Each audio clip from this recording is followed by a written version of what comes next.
Hey there, welcome to today's video where we'll tackle a common problem that many Safari users face when creating web apps. Picture this. You set up a web app in Safari by adding it to your dock, but whenever you click on a link to that website, it opens in a regular Safari window instead of within the web app. Frustrating, right?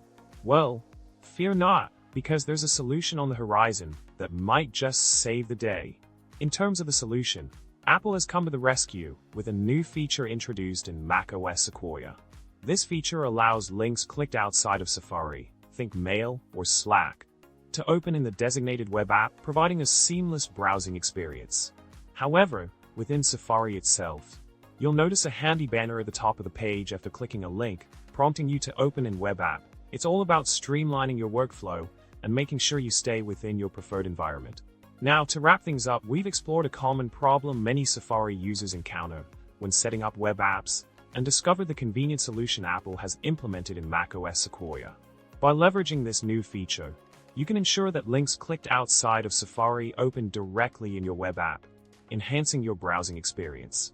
Don't forget to like, subscribe, and comment below with your thoughts. After all, we're all in this tech journey together.